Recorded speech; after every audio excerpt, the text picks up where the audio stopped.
Erica here, and welcome back to Black Girls Build Too. So today I'm going to be showing you guys how to build shaker doors. And I'll be honest, I was so afraid of this process, and the only reason that I tried to do it is because after ordering the wrong doors for my cabinet, I was left with no other option. So I'm hoping after you learn this process, it can help you save tons of money by building your own shaker doors and not having to order them. So in this video, I'm going to talk to you about how to take the perfect measurements of the space for your doors so that you don't end up with miniature doors like I did. I'm also going to go over the components of what a shaker door is and what you'll need to build one. So this video is going to be using a router table, so I'll show you all of the parts of that router table and how we're going to make this door. So hopefully after you follow these steps, you'll end up with some doors like this for less than half the cost.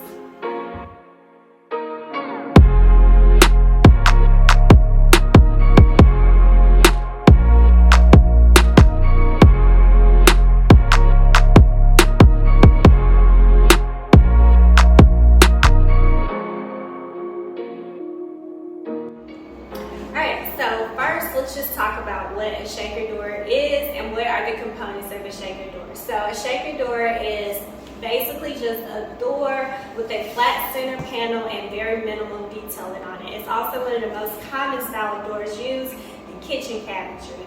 So I love the look of shaker doors, and that's why I'm choosing to use them. So there are three components of your shaker door. You have a stile, which is the vertical board that runs on the side. You have a rail, which is your horizontal board that sits in between the two stiles, and then you have your center panel. So for my doors, I'm using MDF, but you can use any material you want for the look of door that you are going for. So in this video, what we're going to show you is how do you measure and cut your stile so that they can sit perfectly and get the right size that you need for your space. So we're going to go from this to hopefully a door that resembles this. Okay, so before we get into the video, let's get the boring stuff out of the way, and that is the measurement system. Now, while this is not my favorite part of this process, it is very important that you get this step right. So let's talk about the basics of our doors. I have a face frame on my cabinet, and therefore I want my doors to overhang on my cabinet by 1/2 inch, meaning that I want them to sit on top of that face frame 1/2 inch all the way around the doors. So that is going to be very important when I take the measurements. The first step is going to be to take the length of your cabinet space. So that is going to be the easiest one. So all you do is measure from the top point of your opening to the bottom of your opening and take that number, and then we're just going to add 1 inch to it to account for 1/2 inch overhang at the top and 1/2 inch overhang at the bottom. I hope I haven't lost you yet, because the next step, it gets a little bit trickier. Okay, so for the width, what we want to do is take the measurement from the left point of the cabinet to the right point of the opening.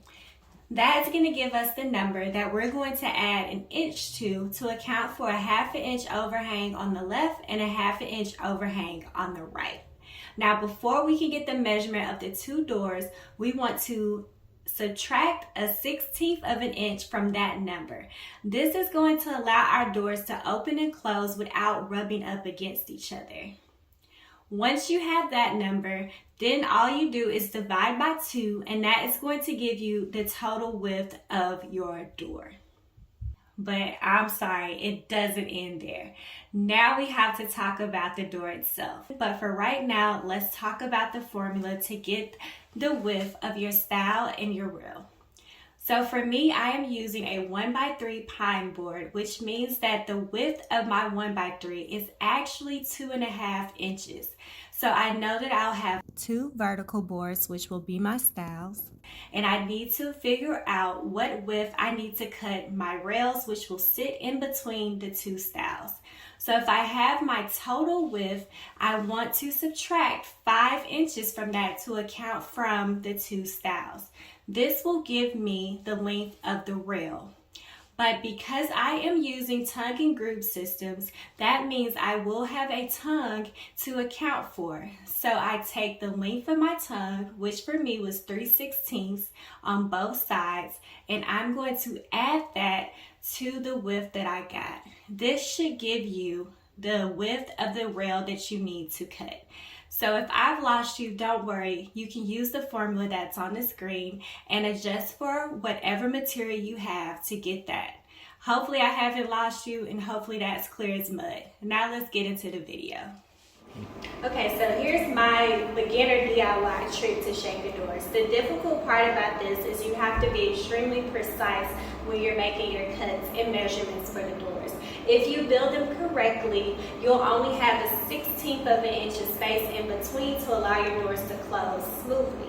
But for myself, I am not as precise as I would like to be at this point, so I've learned a trick that helps me.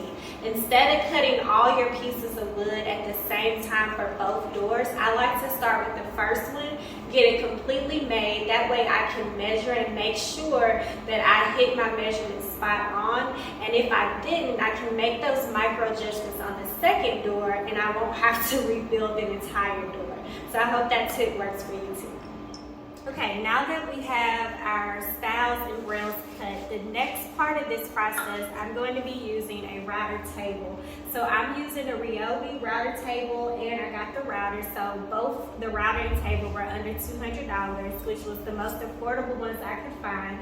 I'm also going to be using 2 different type of router bits. So I'm going to explain what these bits are. So when you're making a shaker door, you want to put tongues on the end of each rail. So a tongue kind of looks like a tongue. It sticks out, and this is what's going to sit into the stile. So this bit here is the tongue bit. As you can see, it's the one that has the 2 blades on it, because what it's going to do is cut your rail so that it creates that tongue. Then the other bit we'll use is going to cut an opening into your stiles, which is going to make your groove. So once you make those cuts, everything will lock into place, and you'll see exactly what I'm talking about when we cut it. So when I use these bits, I can put them in my router table. There is a lever underneath here that holds this in place. I use my wrench to tighten it in. And then my bit is set to make all of our tongues in our rail. Okay, and so this is also going to vary by the table that you have, and the next step also varies by the type of bits you have. But I will link the bits that I'm using. They're about $17 on Amazon below. These were the cheapest ones that I could find, but I will say that they're not the best bit, but they're great for a beginner. Alright, so the reason why I like this particular router table is it has measurement systems on both sides, and it came with this fence, and it also comes with this attachment to help push your wood through. So what I'm doing is, I know that I want to have this lined up perfectly the same on both sides. So once I have it lined up on my ruler, I tighten it. The same for this side. So you want to just check and make sure that that is right. So I'm just going to be using the straight edge just to make sure that those fences are the same size. So the other part of this is having a scrap piece of board behind the piece that you're going to be cutting.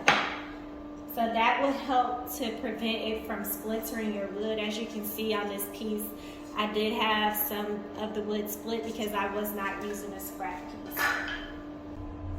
Okay, another important reason why you want this fence straight is as you're pushing this through, once it passes this blade, you don't want this fence to be slightly up or slightly back, because it'll make your wood create like a chip in your wood, and you don't want that.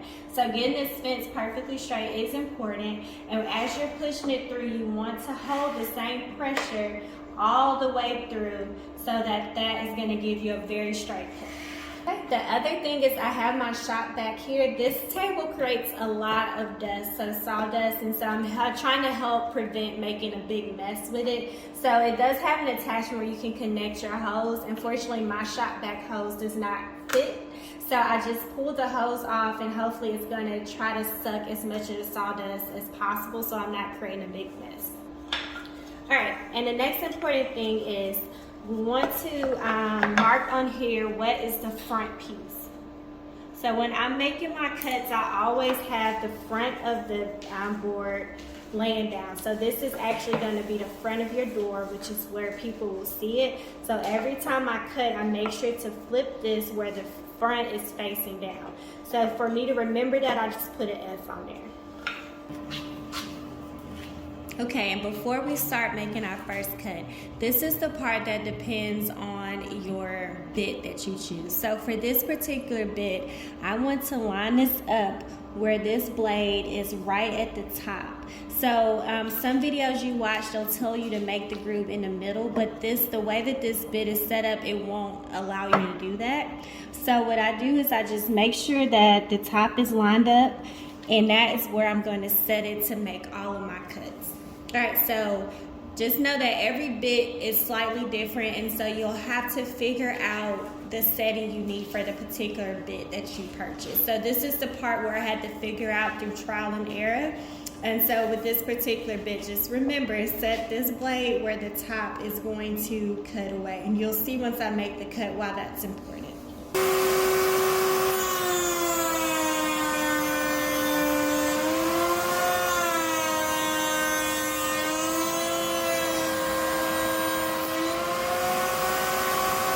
And this is where I was talking about where the quality of the bit does matter. So as you can see, it does splinter the wood quite a bit. So I just go in and sand that. And pushing this through does take some patience and skill. So I think with time, you just get better at doing it. Also, it did chip the wood a little bit here, but that's fine. We'll use wood filler to fix that. All right, so let's switch out our bit so we can make the grooves in all the pieces. So I have unplugged this just for safety reasons, and we're gonna go in and switch over to our groove bit. All right, now that the bit's in and the fence is up, this is where we're going to use the tongue that we put in the other pieces just to check and see where we need to make those grooves. All right. So I'm just going to lower this bit to line up with my tongue, and that way as I'm making my grooves, they will be perfect with where the tongue is. All right, so let's recap. So we have our stiles and we have our rails. So your rails have the tongue on there, and your stiles are gonna need grooves. So the reason why we're putting these grooves all the way around is so that our inner piece will have somewhere to sit inside of this when it's connected. So what we want to remember is that the grooves are going to go only on one side of each of these pieces. So I've done the same thing with my stiles where I've marked the front because we're going to hold that piece we're going to flip it over and make those cuts. But I want to make sure I'm only putting grooves on this inside of the box.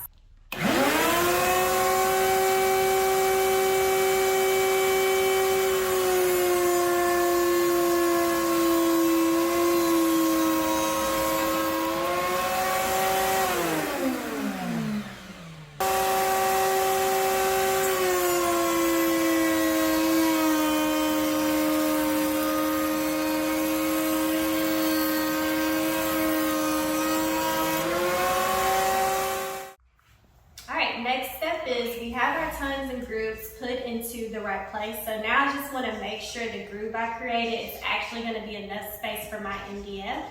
So I just like to slide a scrap piece in there and make sure it fits good. So we're good there. And then we're just going to do a quick dry fit of the entire rail and stile of the door. So I like to lock the tongue into the groove, take your clamps and clamp it into place. And at this point, once we have it clamped, this is where I like to double check and make sure that the measurement is what I intended for the door. All right, so at this point, we're looking good. So the measurement of my door is right where I want it to be. So the next step is taking a measurement for my center panel. So like I said, I'm gonna be doing MDF. So what you want to do is measure your width and length of your center panel and make sure you account for the fact that you have your groove when you're doing the measurement. So I'm going to be using a table saw to cut my MDF, but if you don't have the table saw, you can also use a circular saw. There's other ways to do it. So the next few steps is just cutting out that middle piece, getting it dry fitted and clamped, make sure everything looks good, and then we can start putting some wood glue on. Okay, so I know I said I was going to use the table saw for this part, but I always forget that I have this nifty rip cut guide from Craig. So I'm actually going to use that to make a perfect cut with my circular saw. Also, circular saws are more affordable than table saws, so chances are if you're a beginner DIY, you actually have a circular saw, and then you can just get an attachment that allows you to make straight cuts. So I've got it measured, I've got it set up, so let's make our cut.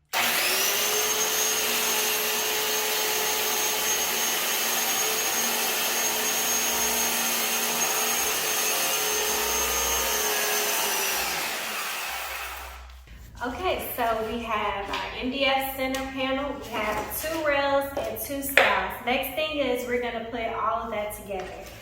So the first step is you wanna make sure that you dry fit, and we're gonna check our measurements one more time.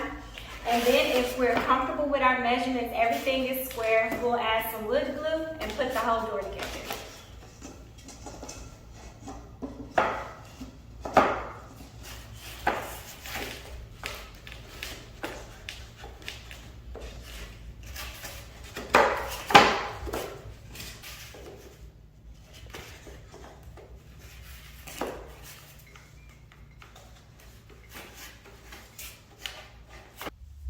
Once we have everything set and clamped, now what I'm going to do is just check to make sure that the measurements I want are right, and then we're also going to check to make sure the door is square. So the way to do that is you want to take the measurement from this point diagonally and make sure that the 2 diagonal measurements are the exact same. That way you know your door is square and you don't have to worry about that. So like I said again, I want to make sure that this door is 14 inches. So we have 14 there. I'm going to check here as well. And then I'm going to take the diagonal measurement.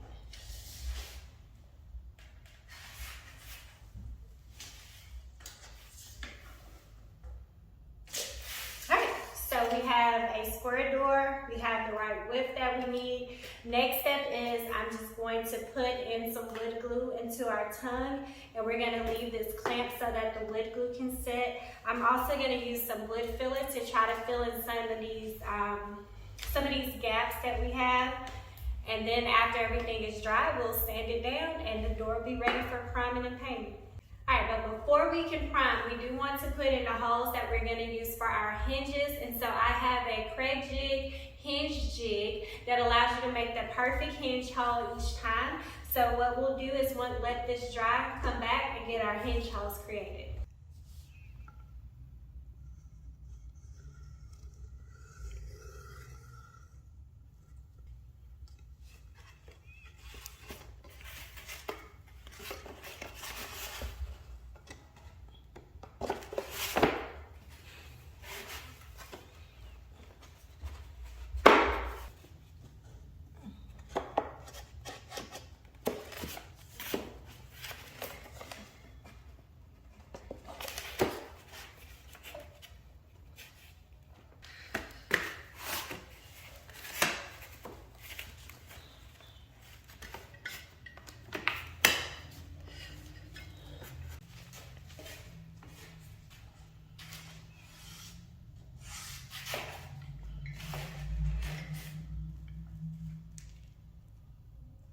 All right, so we have approached the finish line. Now all we need to do is make some hinge holes into our doors. So I'll be using the Craig jig hinge jig, which I'll link in the description.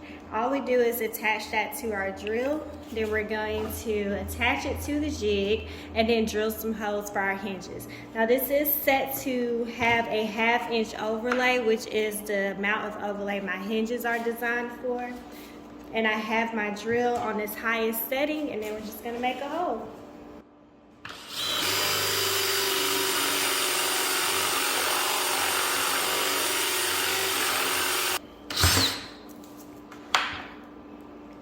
All right, we're gonna unclamp our jig and try to get rid of some of this sawdust.